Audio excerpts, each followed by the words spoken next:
Cuando el silencio del lago se volvió más denso que el agua, supimos que algo nos estaba mirando.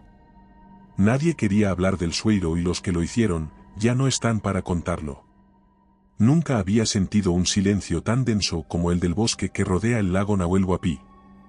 La humedad se pegaba a la piel como un sudario y todo parecía demasiado quieto, como si el entorno estuviera conteniendo la respiración desde hacía siglos. Cuando acepté liderar esta expedición, lo hice convencida de que por fin tendría la oportunidad de demostrar que los mitos no son solo cuentos para pequeños o chismes de pescadores aburridos. Como criptobióloga, mi carrera ha girado en torno a perseguir lo improbable y documentar lo imposible, y cuando el Instituto Internacional de Estudios Criptozoológicos me ofreció financiación para explorar el mito del Nahuelito, supe que era ahora o nunca. Llegamos al parque en 2 camionetas, 6 personas en total, con equipos de filmación, sensores acústicos, cámaras térmicas y un dron capaz de mapear el fondo del lago. Habíamos planificado quedarnos 3 semanas. Nos alojamos en una casa de guardabosques inactiva, cerca de la orilla, adaptada con paneles solares y conexión satélite. Había algo emocionante en todo esto, algo que hacía vibrar mis nervios como cuerdas tensadas al máximo, pero esa emoción pronto empezó a teñirse de una ansiedad que no tenía explicación. Si te gustan las historias de terror, suscríbete y activa la campana. Comencemos. El primer día fue de instalación y exploración superficial. Tomás, el cámara principal, no paraba de bromear sobre el monstruo del lago, exagerando que si veía algo salir del agua, él lo grabaría hasta que lo tragaran vivo. Rieron todos, menos yo. No porque creyera en un monstruo acuático en el sentido hollywoodiense, sino porque sabía que cuando muchas culturas separadas por siglos coinciden en una figura similar, hay algo más que superstición en juego. El mito del Nahuelito había sido documentado desde antes de la llegada de los colonos. Los mapuches hablaban del sueiro, sobre una entidad que habitaba el lago y salía de noche, una criatura que no era bestia ni espíritu, sino un guardián. Esa palabra sonaba en mi cabeza con fuerza, guardián. Al atardecer, los árboles parecían inclinarse hacia el agua, como si escucharan algo que nosotros no podíamos oír. Hice un registro en mi grabadora, día 1, sin incidentes. Clima templado. Ecos extraños al anochecer, probablemente efectos acústicos de las montañas. Equipo estable. Presión atmosférica normal. Inquietud leve. Mientras hablaba, sentí una vibración muy leve bajo mis pies, como si algo hubiera cambiado en la tierra o en el agua. Cuando levanté la mirada, noté que todos los pájaros habían enmudecido al mismo tiempo. La segunda mañana fue extrañamente brillante, como si el cielo hubiera decidido contradecir la opresión de la noche anterior. La luz del sol no disipaba del todo la sensación de haber sido observados. Como si alguna parte del bosque aún estuviera pendiente de nosotros y aunque nadie lo dijo abiertamente. Lo noté en el silencio que nos acompañó al desayunar. También en la forma en que Tomás revisaba sus grabaciones una y otra vez buscando algo que no quería confesar haber visto, en cómo Sofía, nuestra técnica en sonar, evitaba mirar hacia el lago cuando salimos a montar los sensores en las boyas flotantes que se extenderían hasta casi 100 metros desde la orilla. Lo que nos permitiría mapear la actividad subacuática y registrar cualquier masa de gran tamaño que se moviera bajo la superficie. Fue durante esa tarea, a eso de las 9, cuando todo cambió por primera vez. Dejamos de estar solos, nos dimos cuenta de que ya no lo estábamos. Fue Omar, nuestro guía local, quien llamó nuestra atención con un grito seco. Señalaba algo en la arena húmeda junto a un pequeño muelle abandonado. Una serie de marcas que bajaban en línea recta desde el bosque hacia el agua. Como si algo hubiera salido del lago y luego vuelto a él durante la noche. Esas marcas, esas huellas imposibles, eran del tamaño de una rueda de bicicleta. Con una forma que no tenía sentido, 3 dedos alargados con membrana entre ellos, como la de un pato gigante, pero profundos, tan hondos que no parecían hechos por un animal corriendo o caminando a la ligera, sino por algo pesado. Algo grande, algo del tamaño de un toro, como decían los antiguos informes. Aunque intentamos racionalizarlo, buscar coincidencias con algún tipo de ave gigante o una broma local, la verdad era que no había registro de nada que coincidiera con esas medidas. Mientras Tomás grababa en detalle, bajando la cámara hasta el nivel del suelo. Notamos algo aún más extraño, una línea de humedad que no solo cruzaba la orilla, sino que subía por el camino hacia el bosque por casi 20 metros y luego desaparecía. Sin rastros de arrastre, sin huellas de regreso. Como si aquello se hubiera desvanecido en el aire o, peor aún, hubiera regresado por otro lugar, quizás por debajo. Como si el bosque tuviera puertas que se abrían solo para ese ser. Fue entonces cuando Antu, la mujer mapuche que Omar había convencido de unirse a nosotros como apoyo cultural, dijo algo que nos detuvo a todos. El sueiro salió anoche, y si salió, es porque sintió que algo suyo estaba en peligro. Aunque ninguno respondió, aunque nadie quiso mirar a los ojos a los demás. Lo supe en ese momento, todos lo sentimos, como un zumbido en el fondo del cráneo, como una corriente eléctrica en la nuca. Lo que había dejado esas huellas no era parte del folclore, era parte de la tierra misma. La noche siguiente fue la más oscura que recuerdo. Como si el cielo hubiera sido tragado. La luna nueva se descolgó como una advertencia, desde el momento en que el sol comenzó a esconderse detrás de las montañas.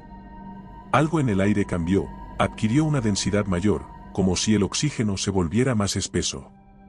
Aunque tratamos de mantener la rutina, revisar los sensores, asegurar las cámaras nocturnas y monitorizar la actividad térmica en las orillas. Lo hicimos en silencio, con movimientos contenidos. Como si supiéramos que cualquier cosa que dijéramos sería escuchada. Fue entonces cuando Sofía detectó la primera anomalía en la señal del sonar. Una masa en movimiento bajo el agua, lenta, profunda, de un tamaño que no coincidía con ningún ser conocido ni con ninguna embarcación.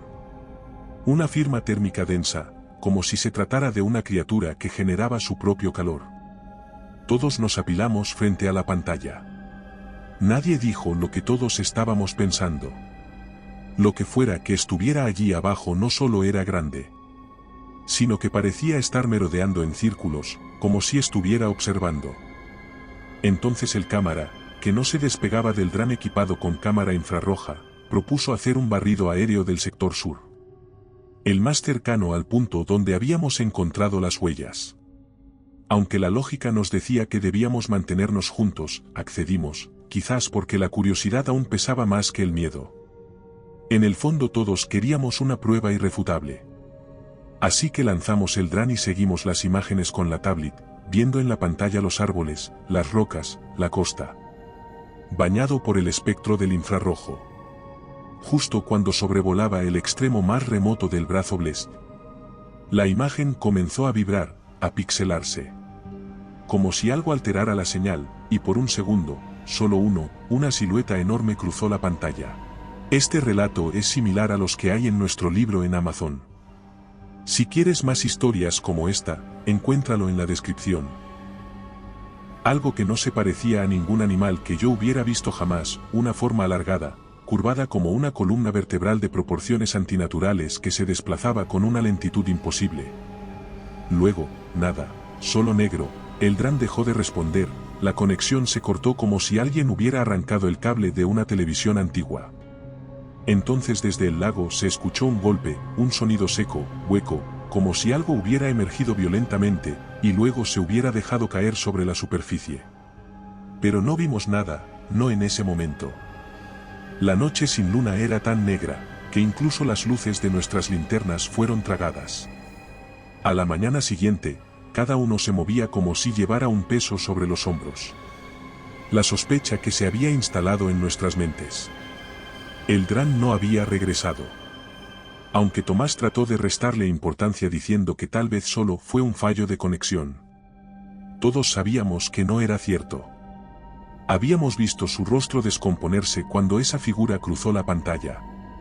Lo que vi en sus ojos no era fascinación científica sino puro pánico. Ese mismo día, después de revisar los equipos y constatar que varias cámaras habían dejado de grabar sin razón aparente, salimos a pie bordeando la costa en dirección al punto donde el dron se perdió. El bosque allí era más cerrado, con árboles tan altos que ocultaban el cielo. Las raíces sobresalían como tendones expuestos. El suelo era húmedo y blando. Fue en ese lugar donde Antu, que hasta entonces se había mantenido en silencio, se detuvo sin previo aviso y nos pidió que no siguiéramos. Dijo que el aire allí no era nuestro. Que el sueiro tenía nombres, muchos nombres, pero que solo uno era verdadero. Que este no debía ser pronunciado, porque el sonido atraía su atención, su juicio, sus ojos. Omar intentó calmarla, diciendo que solo eran leyendas. Ella no le respondía a él, me miraba a mí, como si yo supiera algo que el resto no, como si yo hubiera traído algo conmigo, algo que lo había despertado. Entonces ella me tomó la mano muy fuerte y dijo: no buscan al Nahuelito, buscan al sueiro, y no es lo mismo. En ese momento lo entendí, lo que los turistas y los curiosos llamaban Nahuelito era una sombra. Una silueta ocasional que emergía y desaparecía. El sueiro era más que eso, era la raíz del mito, un ser tan antiguo que ya no se movía por instinto sino por decisión, con un propósito. Era la entidad detrás de las desapariciones, de los relatos ahogados por el miedo. Mientras ella hablaba, el viento cambió. Trajo un olor salado, profundo, como de animal sin vida bajo el agua. Nos envolvió en un instante, todos lo sentimos, como si el propio lago hubiera exhalado. Regresamos sin hablar, cada paso más rápido que el anterior. Esa noche, al revisar las grabaciones del camino, el cámara encontró algo. Una figura detenida entre los árboles. Algo que no había estado allí cuando pasamos. Una silueta de hombros anchos, con la piel como escamas y una forma imposible de describir con claridad, porque se desdibujaba en cuanto uno intentaba enfocarla. Era como si la propia cámara no pudiera sostener su imagen, como si verlo con claridad fuera un error que el mundo no debía cometer. Cuando se lo mostramos a Antu, se limitó a persignarse y dijo: lo han visto, ahora vendrá. Se fue, sin decir más, sin despedirse. No sé en qué momento exactamente dejamos de ser un equipo y comenzamos a convertirnos en supervivientes. Tal vez fue al amanecer del cuarto día. Tomás no apareció para el desayuno. Lo fuimos a buscar, dentro de su carpa con todo intacto, su ropa, su cámara, todo estaba allí, menos él. Como si se hubiera desvanecido en medio de la noche sin dejar huella. Eso era lo más inquietante, que no había signos de lucha, ni pisadas, ni rastros en el suelo húmedo. Solo una estremecedora normalidad que nos obligaba a aceptar lo imposible. Algo se lo había llevado sin hacer ruido, sin dejar rastro. Tal vez había estado dentro del campamento sin que lo notáramos. Fue entonces cuando comprendí lo que había querido decir Antu. El sueiro no era un cazador sino un ejecutor. Se movía cuando era necesario y actuaba con una precisión casi quirúrgica. Esa misma mañana decidimos revisar las cámaras térmicas que Tomás había dejado activas en el perímetro. Lo que vimos nos dejó en silencio durante varios minutos. A eso de las 3:30 de la madrugada, una figura apareció en el borde del encuadre. Primero, como una sombra sin forma. Luego como una masa de calor intensa, inhumana, con una estructura corporal imposible de clasificar. Algo cuadrúpedo que se alzaba sobre dos patas de forma intermitente. Algo que parecía estar olisqueando el aire, comprobando nuestra presencia. Lo más inquietante era que se movía de forma dirigida, con solo un propósito. Como si supiera exactamente dónde estábamos cada uno de nosotros, y después de unos minutos, simplemente desaparecía del encuadre, se desvanecía, como si el aire lo tragara y regresara a un plano donde no podíamos seguirlo. Sofía se echó a llorar en silencio. Omar intentaba contactar al helicóptero para que viniera a buscarnos. Pero la radio no funcionaba, no emitía ni recibía, como si algo bloquease la señal, como si estuviéramos atrapados en una burbuja cuidadosamente cerrada. En ese momento, por primera vez, sentí verdadero pánico, no el miedo de quien se enfrenta a lo desconocido, sino el de quien comprende que el entorno mismo ha sido alterado para atraparnos. No se trataba de un accidente. Algo estaba operando con voluntad y método, que éramos presas en un juego que no entendíamos. Esa noche no dormimos, cada uno montó guardia con linternas en la mano y armas que sabíamos inútiles. Porque ninguno quería ser el siguiente. El sueiro no volvió, o tal vez sí, respirando en nuestra nuca, evaluando, esperando. Porque el verdadero pánico no está en verlo, sino en no saber cuándo lo volverás a hacer. El día siguiente fue un delirio de calor y mosquitos. El lago parecía hervir bajo el sol como si en sus profundidades algo se agitara y contaminara el agua misma con su presencia. El aire se volvió espeso, difícil de respirar. Cada vez que mirábamos hacia el bosque sentíamos esa misma opresión en el pecho, como si algo nos presionara desde dentro. No fue una decisión racional la de alejarnos del campamento, sino un impulso colectivo.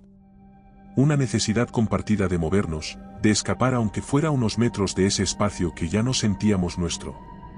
Así que sin decirlo en voz alta, simplemente recogimos mochilas, linternas y cámaras y empezamos a seguir una vieja senda de cazadores que bordeaba una zona poco explorada del lago. Era un camino irregular, cubierto de raíces y musgo. No sabíamos qué buscábamos, hasta que lo encontramos. Un claro donde la vegetación parecía haberse detenido. Un espacio circular de unos 10 metros de diámetro cubierto de piedras negras, lisas, perfectamente colocadas en un patrón que ninguno pudo descifrar al instante, pero que transmitía una intención clara. No era natural, no podía serlo. Las piedras tenían símbolos tallados, líneas curvas, espirales, ojos, formas que se repetían como si contaran una historia sin palabras. Gracias a nuestros miembros podemos seguir contando estas historias. ¿Quieres apoyar el canal? Encuentra cómo hacerlo en la descripción. En el centro de ese círculo, el suelo estaba quemado, como si una fogata hubiera ardido allí por siglos, sin cenizas, sin ramas. Solo tierra negra endurecida por un calor imposible. Aunque nadie dijo nada, todos lo sentimos. Ese era un lugar de advertencia, un límite, un umbral. Fue Omar quien rompió el silencio con un murmullo apenas audible. Este es un sitio de ofrendas. Al verlo tan pálido, tan distinto al guía seguro que había sido al inicio, supe que él también había oído las historias. Las verdaderas, no las que se cuentan a los turistas, sino las que se susurran entre quienes han visto más de lo que deberían.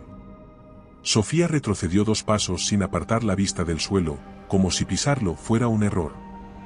Yo me agaché para tocar una de las piedras.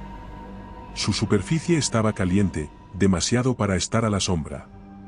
Y al hacerlo, sentí algo, sino una presencia, una conciencia latente que parecía pulsar bajo la tierra. Como si el círculo entero respirara al compás de algo dormido. Grabé una nota rápida en mi grabadora, con la voz temblorosa. No para dejar evidencia, sino por una compulsión de documentar antes de enloquecer. Día 5, hora 15:32, círculo ritual encontrado a 2,5 kilómetros del campamento, símbolos desconocidos, temperatura anormal en piedra, se percibe algo y... Me bloqueé, no pude decir más. Sofía gritó de pronto y cuando todos giramos, la vimos señalando hacia los árboles. Allí estaban, otra vez, esas huellas imposibles, 3 dedos con membranas, impresas sobre la tierra. Como si el ser las hubiera dejado a propósito, guiándonos, marcando su territorio. Fue allí donde comprendimos que no habíamos descubierto nada, que todo esto había sido orquestado, cada paso, cada decisión, cada ruta. Y que, si el sueiro había permitido que llegáramos hasta ese lugar, era porque quería que viéramos lo que custodiaba. Esa noche fue diferente a todas las anteriores. El lago dejó de ser un espejo y se convirtió en una herida abierta. Algo que palpitaba, que se agitaba como si la superficie ya no fuera agua sino un manto delgado cubriendo algo mucho más vivo y más grande. Regresamos al campamento al anochecer, exhaustos, cubiertos de barro y con los nervios tan tensos que ni siquiera comimos. Solo revisamos el perímetro, colocamos linternas cada 10 metros y conectamos los sensores de movimiento en modo de alerta continua. Pero sabíamos, en el fondo, que no habría alarma que nos salvara si él decidía aparecer. Aún así fingimos que esas medidas podían contener algo que no entendíamos, como si armar un muro de luces fuera suficiente para mantener a raya a un dios antiguo. Fue cerca de las 2 de la madrugada cuando lo escuchamos por primera vez, un sonido bajo, grave, húmedo, como el estertor de una garganta llena de agua. Venía del lago, era algo profundo, como una exhalación monstruosa que parecía brotar desde el fondo mismo de la tierra. Luego, lentamente, comenzó a emerger. Primero vimos una sombra deformada que rompía la superficie, luego una figura alargada que se alzaba sobre el agua sin levantar olas, sin salpicar. Como si el lago lo soltara con cuidado, como si supiera que su guardián había despertado. Tenía el tamaño de una vaca, sí, pero su volumen era mucho mayor. Su lomo era una serie de protuberancias óseas como espinas dorsales cubiertas de una piel escamada de color oscuro, casi negra, con un brillo aceitoso que reflejaba nuestras linternas en destellos fugaces. Su cabeza tenía una forma que desafiaba la lógica, con una mandíbula alargada y ojos grandes que no parpadeaban, que brillaban como carbones y parecían moverse independientemente uno del otro. Lo más estremecedor era que no se comportaba como un animal asustado ni como una bestia agresiva. El sueiro nos miraba como quien inspecciona a intrusos, con paciencia, con juicio. Entonces, sin previo aviso, dio un paso fuera del agua, un solo paso. Dejó una huella en la arena húmeda que se llenó lentamente con agua, y luego otro y otro más. Avanzaba hacia nosotros sin prisa, sin ruidos, y no puedo describir el pánico de ese momento sin sentir que vuelvo a estar allí, paralizada, incapaz de moverme, con las piernas temblando y la garganta cerrada, viendo cómo se acercaba con la cadencia de un espectro sólido. Un ser que pertenecía a otra era, a otro ciclo del mundo. Cuando estuvo a apenas 30 metros del campamento, se detuvo, alzó su cabeza y soltó un sonido, una vibración que se coló en nuestros huesos. Una frecuencia baja que nos hizo caer al suelo por puro instinto. Entonces, simplemente se giró, volvió sobre sus pasos regresando al lago como si hubiera concluido su inspección. Como si por alguna razón, por algún código que no comprendíamos, hubiéramos sido perdonados, al menos por esa noche. Al mirar a Sofía, supe que algo en ella se había roto, algo dentro de su mente, al ver lo que no debía ser visto. Sus ojos no parpadearon durante horas, y al amanecer, simplemente se quedó sentada, mirando hacia el agua, diciendo una y otra vez las mismas palabras. No camina, flota, no camina, flota. El cielo se tiñó de un rojo oscuro al atardecer. Era un color espeso que parecía gotear entre las nubes y manchar todo lo que tocaba. Sofía no se había movido en todo el día, no respondía y seguía diciendo frases inconexas mientras dibujaba espirales en la tierra con la punta de un palo. Omar intentó hablarle, ofrecerle agua, comida, pero fue en vano. Ella ya no estaba allí, o al menos no del todo. Su mente había quedado atrapada en alguna parte del bosque, en algún pliegue de la realidad donde el sueiro la había dejado suspendida. Hicimos lo que pudimos, reforzamos las cámaras, activamos los sensores térmicos, revisamos el generador. Todo parecía más frágil, como si el propio entorno supiera que nuestras últimas defensas se estaban agotando. Cuando cayó la noche, supimos que algo iba a suceder, por el silencio absoluto, un silencio que dolía en los oídos como una presión constante, como si la atmósfera se hubiera endurecido y cada aliento fuera una transgresión. A eso de la 1 de la madrugada, la niebla comenzó a descender desde el lago como si alguien la derramara con cuidado. Envolvió los árboles, cubrió la luz de las linternas, se coló entre las costuras de la ropa y de los pensamientos. Entonces llegaron los sonidos, primero crujidos suaves, luego pasos más marcados, húmedos, pesados, no uno, sino muchos, como si el sueiro no estuviera solo, como si otros como él hubieran emergido esa noche para rodearnos y observarnos desde cada rincón de la oscuridad. Si te gusta este relato, en nuestro libro encontrarás muchas más historias como esta. Omar agarró el machete con una mano temblorosa y me hizo una seña para cubrir la entrada de la cabaña donde habíamos refugiado a Sofía. Tenía una linterna en una mano y la cámara en la otra. Aunque sabía que grabar no serviría de nada. Era lo único que me hacía sentir mínimamente en control. Entonces, a través de la ventana trasera, lo vi de nuevo, o tal vez era otro, porque su forma era distinta, más baja, más robusta, pero con los mismos ojos brillantes que parecían encenderse al vernos. Su piel tenía vetas rojizas que palpitaban como si llevara lava líquida bajo la carne. Cuando se acercó lo suficiente, la linterna parpadeó, como si la criatura emitiera algún tipo de interferencia que descomponía la tecnología. El techo crujió, algo estaba sobre nosotros, arrastrándose lentamente, dejando caer gotas de agua espesa que atravesaban las grietas de la madera y caían sobre el suelo con un sonido viscoso. Cuando se oyó el primer golpe en la puerta trasera, supimos que era una prueba, querían ver cómo reaccionábamos, cómo resistíamos. Los sensores térmicos se dispararon en todas las direcciones. En la pantalla aparecieron múltiples puntos. Se movían en círculo, acercándose poco a poco. Sofía se levantó, abrió la puerta principal con una calma espantosa y caminó hacia la niebla sin que pudiéramos detenerla, sin girar el rostro. Aunque corrimos tras ella, fue inútil, porque apenas dio 10 pasos, desapareció como si la niebla la tragara. La llamamos a gritos, la buscamos con linternas, con cámaras, con desesperación.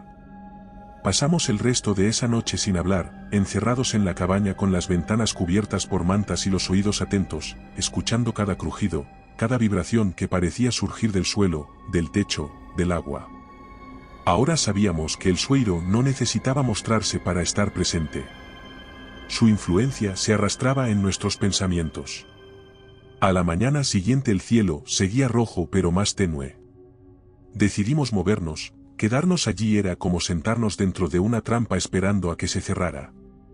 Caminamos bordeando el lago, en silencio, hasta llegar a una construcción. Una cabaña de pescadores abandonada. Apenas visible entre la maleza, cubierta de musgo y ramas caídas. Con las paredes carcomidas por la humedad y el techo parcialmente hundido. La puerta cedió cuando la empujamos. Dentro todo olía a madera podrida y piel vieja. Encontramos una caja metálica debajo de una tabla suelta del suelo. Estaba oxidada y cubierta de una tela vieja que al tocarla se deshizo. Dentro de la caja había un cuaderno, un encendedor, una cruz de madera y una fotografía en blanco y negro de un hombre que miraba al lago con expresión severa. El cuaderno estaba escrito con una caligrafía irregular que iba empeorando. Lo abrimos con cuidado y lo leímos, lo que decía nos dejó helados. Hablaba del sueiro no como una criatura sino como un ciclo, una presencia que emerge cuando el equilibrio era alterado, que dormía bajo el lago desde antes de que existieran los pueblos. Se manifestaba para recordar que esa tierra no era libre, que tenía dueño. Hablaba de luces bajo el agua, de sonidos que le hablaban en sueños, de animales que lo observaban sin parpadear. Lo más estremecedor fue encontrar, entre las páginas, una hoja doblada con un dibujo a lápiz. Un boceto del círculo de piedras negras, idéntico al que habíamos encontrado días antes. Con una anotación escrita en tinta corrida que decía, el lugar donde se deja la culpa. Al leer esa frase sentí un escalofrío. Entendí que ese sitio no era una ofrenda para apaciguar a un dios, sino un sitio para reconocer un crimen. El sueiro no castiga por castigar, lo hace cuando dejamos de escuchar, cuando olvidamos que no todo puede tocarse, no todo puede grabarse. Al despertar la mañana siguiente el silencio era tan denso que podía cortarse. Omar sostenía que el sueiro no era un animal ni una criatura de carne y hueso sino un espíritu. Un juez natural, una manifestación de la tierra misma cuando sus reglas son rotas. Mientras que yo, me aferraba a la posibilidad de que fuera un ser biológico, una especie relicta. Algo que había sobrevivido al paso del tiempo oculto bajo el lago, evolucionado en aislamiento, desarrollando capacidades que confundían nuestros sentidos. Entonces sacó un libro viejo de su mochila. Un compendio de leyendas mapuches recogidas en los años 40 por un sacerdote español que había vivido entre las comunidades del sur. Lo hojeó hasta encontrar un pasaje. Decía que no se trataba de una especie sino de una inteligencia. Una presencia que no vive en nuestros márgenes sino que los define. Fue entonces cuando pensé en todo lo que habíamos traído, las cámaras, los drones, los sensores. Me di cuenta de que tal vez el sueiro no emergió por lo que somos sino por cómo lo miramos. Por tratar de contarlo al mundo cuando su existencia depende del misterio. Nosotros éramos la anomalía. Esa noche, al revisar por última vez los registros de los sensores, descubrí que el círculo de piedras negras, el que encontramos en el bosque, aparecía en la cartografía subacuática del lago, en un punto exacto del fondo. El grupo dormía mal y el bosque no dormía en absoluto. Pero esa madrugada, cuando el cielo aún era una masa púrpura que se negaba a clarear, algo nos despertó al mismo tiempo, fue como un eco dentro del cuerpo, una vibración que comenzó en el pecho y se expandió hacia los huesos como si algo nos hubiera tocado desde adentro. Al abrir los ojos, sentí que el mundo estaba inclinado, como si ya no camináramos sobre tierra firme. Encendimos las cámaras por inercia, buscando cualquier señal de movimiento. Fue entonces cuando lo oímos, un murmullo, apenas audible, apenas más que un roce de aire. Salía del lago con claridad, como si el agua hablara, como si cada molécula de ese cuerpo líquido estuviera articulando un lenguaje que nuestras mentes no podían procesar. Al principio creí que era el viento, pero al amplificar la señal de los micrófonos que habíamos dejado en las boyas, descubrimos que el sonido tenía patrones, repeticiones, armonías. No era ruido aleatorio sino algo más parecido a una secuencia. Si has llegado hasta aquí, te agradecemos tu apoyo. No olvides suscribirte para más relatos como este. Un canto gutural profundo que se repetía con una cadencia constante y cada vez que se reproducía, sentíamos una presión en la cabeza, como si nos apretaran el cráneo desde dentro. Por alguna razón que no puedo explicar, no apagamos los altavoces, no cortamos la señal. Seguimos escuchando, como si algo en ese sonido nos hipnotizara.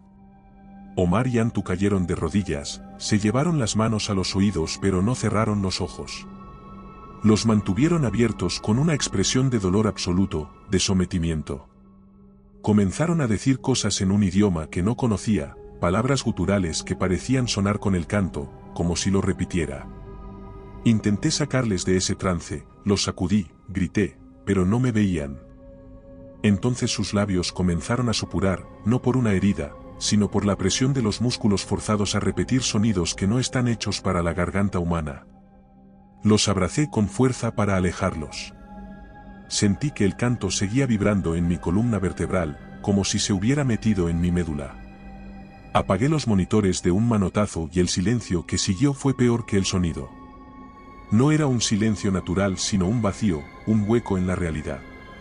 Se habían desmayado, su piel estaba helada y sus pupilas dilatadas como si hubieran visto el centro del universo. Los llevé hasta la cabaña y los cubrí con mantas, pero no reaccionaban, solo respiraban de forma irregular. Entonces comprendí que el sueiro no solo se manifestaba físicamente, que su influencia era total. Al día siguiente, seguían inconsciente, su cuerpo temblaba a ratos y sus labios se movían sin emitir sonido. Traté de reanimarles con agua, con calor, con palabras, pero nada funcionaba. No podía pensar con claridad. Cada vez que cerraba los ojos veía el círculo de piedras negras latiendo como un corazón enterrado. Sentía el peso del lago mirándome desde todas partes. Decidí salir a buscar señal, una última vez, con la esperanza ilusa de que tal vez, si subía lo suficiente por la ladera podría alcanzar alguna antena o captar alguna frecuencia lejana. Me armé con la radio, una linterna, algo de comida y la grabadora que ahora era lo único que me hacía sentir cuerda. A medida que subía el terreno se volvía más hostil, la vegetación era espesa, casi agresiva, como si la naturaleza se hubiera retorcido sobre sí misma para evitar que alguien escapara. Cada vez que me detenía a respirar escuchaba cosas que no debía oír, susurros en el viento, respiraciones donde no había nadie, crujidos que me seguían desde la base de los árboles. No vi al sueiro, pero lo sentí en cada paso, en cada raíz que se alzaba como una trampa, en cada sombra que parecía más larga de lo normal. Cuando por fin llegué a una elevación rocosa desde donde podía ver el lago en toda su extensión, lo que vi me paralizó. El agua se agitaba con movimientos circulares, lentos, creando pulsos que se propagaban hasta la orilla. En el centro, justo donde el sonar había marcado el patrón similar al círculo de piedras, había una masa oscura. Algo que sobresalía cubierto de musgo y algas, pero que palpitaba. Supe sin ninguna duda que eso no era una formación geológica, era parte del sueiro, una extremidad, un fragmento de su cuerpo. Bajé corriendo, tropezando, arañándome, con el corazón golpeando. No supe en qué momento exacto tomé la decisión de volver al bosque. Tal vez fue al ver a Omar decir en sueños palabras que ya no pertenecían a ningún idioma humano. Tal vez fue al comprender que quedarse esperando era solo alargar lo inevitable. Ya no se trataba de escapar sino de entender. Me armé con una linterna, la grabadora y una cuerda, y salí siguiendo el borde del lago hacia el sector donde habíamos encontrado por primera vez las huellas. No tenía un plan, solo un impulso, caminé hasta llegar a una formación de piedra que me había pasado desapercibida antes. Una pared de roca que parecía parte del acantilado, pero ahora mostraba una abertura vertical, apenas una grieta oscura cubierta de musgo y líquenes. Sin pensarlo 2 veces me introduje en ella. Sentí como la piedra raspaba mis brazos, como el aire se volvía más denso y frío. A medida que avanzaba, el pasaje se ensanchaba, hasta convertirse en una galería natural cubierta de raíces colgantes y estalactitas húmedas. Tenía símbolos tallados en la roca con precisión, los mismos del círculo de piedras negras, los mismos ojos abiertos, las mismas espirales. En el corazón de esa cámara subterránea, había un altar, o algo que cumplía esa función, una gran piedra lisa, rectangular, cubierta de manchas oscuras. Rodeada por huesos, muchos huesos, de animales, de humanos, de cosas que no podía clasificar. Las paredes, pintadas con una mezcla de barro y plasma seca, había escenas, dibujos primitivos que mostraban figuras alargadas emergiendo del lago, rodeadas de hombres con lanzas arrodillados. En el centro de todo, una figura más grande, más oscura, con brazos largos y ojos como brasas apagadas, y supe que era él. El Sueiro, pero no como lo habíamos visto, no como una criatura, sino como una presencia, una fuerza anclada al tiempo, alimentada por los actos de quienes cruzaban sus dominios sin permiso. Me acerqué al altar y vi, grabada en la piedra, una frase en mapuche antiguo que reconocí. Niruke miuan tupuguru. El recuerdo camina conmigo. Entendí que todo ese lugar era un receptáculo de memoria, un archivo vivo de los actos que despertaban al Sueiro. Una red de testigos y advertencias para quien aún pudiera comprenderlas. Grabé todo lo que pude con la voz rota y manos temblorosas. Cuando me giré para salir, la linterna parpadeó. Volví del paso secreto con los pies cubiertos de barro y la garganta seca. El sol aún no se había puesto, pero la luz era distinta, pálida, sin calor. Al acercarme a la cabaña noté que algo no estaba bien. Cuando abrí la puerta, mis compañeros no estaban, sus cosas, todo había desaparecido. En el suelo estaban sus huellas y junto a ellas, otras. Las mismas huellas anfibias que ya reconocía sin necesidad de verlas completas, esas 3 marcas membranosas que brillaban por la humedad. Los habían venido a buscar, no a la fuerza ni con violencia, sino como si reclamara una deuda.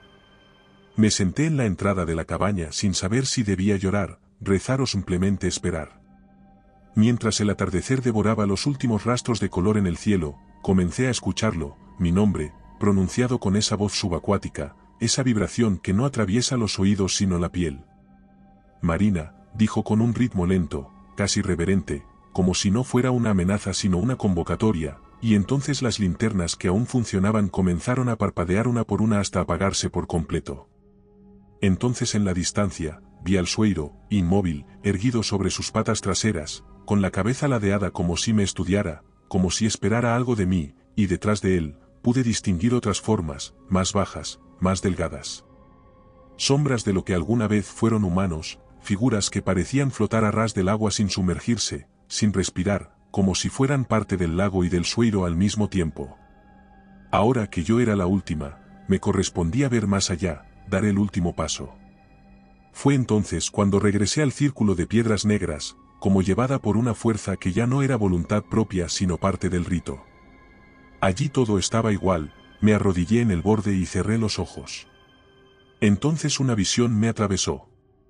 Un lugar donde el tiempo era líquido y la tierra tenía memoria. Una imagen del lago antes de nosotros, de nuestros mapas, de nuestras lenguas. Un remolino de seres y ciclos donde el Sueiro era solo una forma de muchas, un espíritu moldeado por el miedo humano, por la necesidad de entender más allá.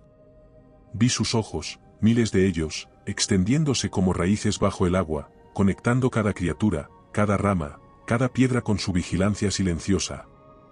No era un monstruo ni una criatura, era un guardián.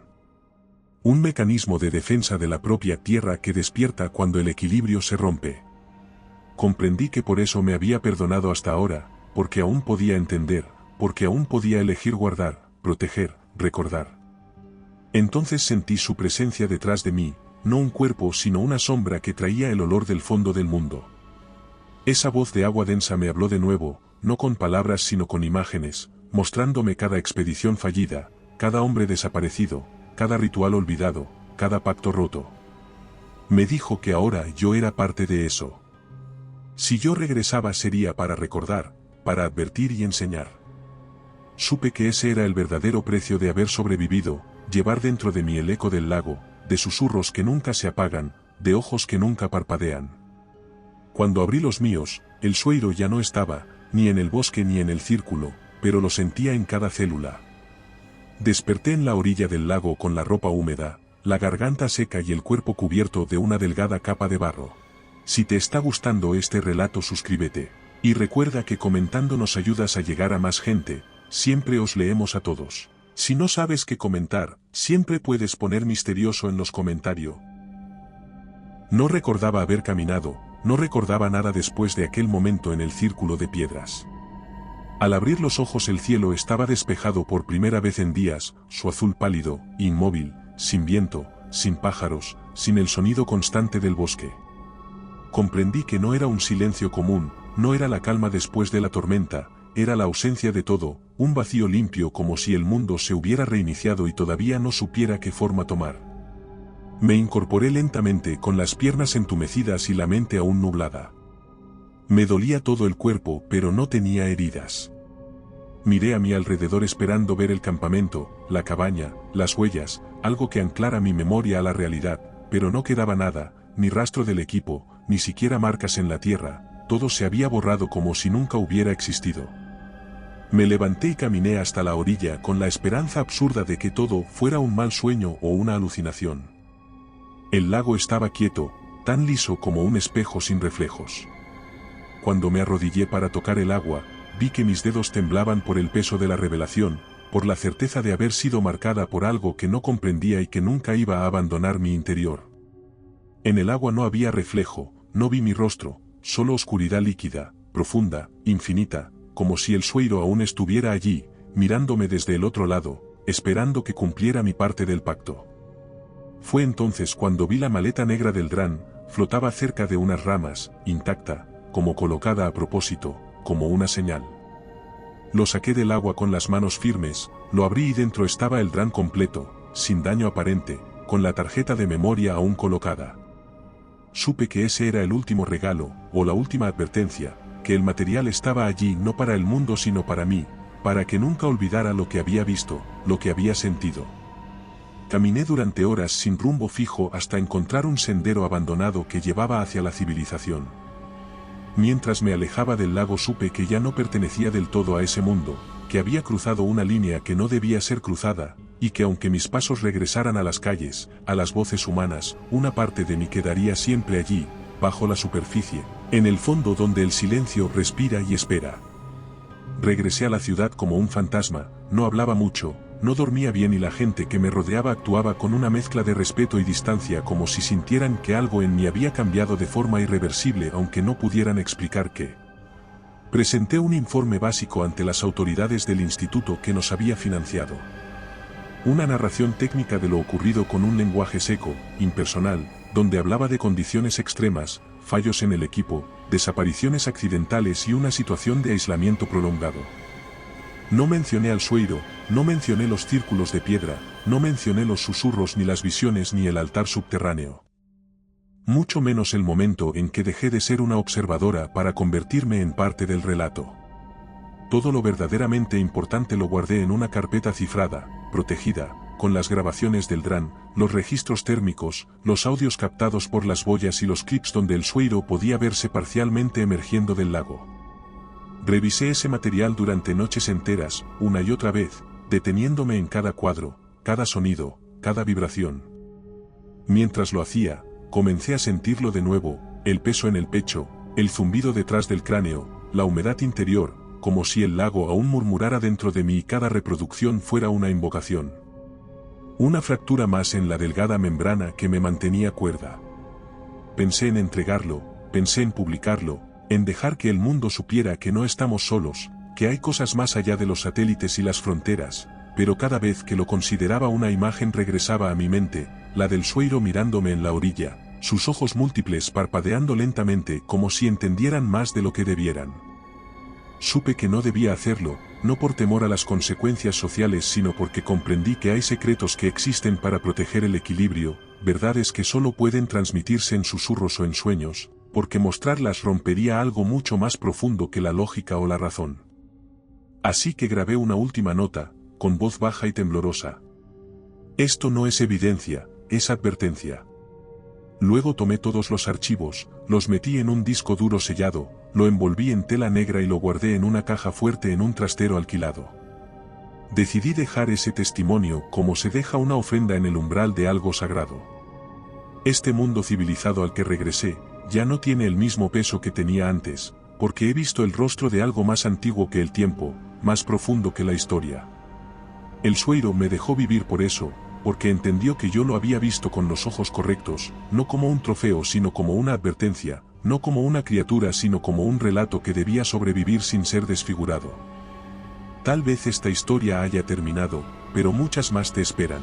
Aquí tienes otra que no deberías oír a solas. Si prefieres relatos más breves, visita nuestro canal de relatos cortos. Y si quieres llevar el terror contigo, nuestro libro en Amazon tiene historias exclusivas. Buenas noches, desde Terreno Misterioso.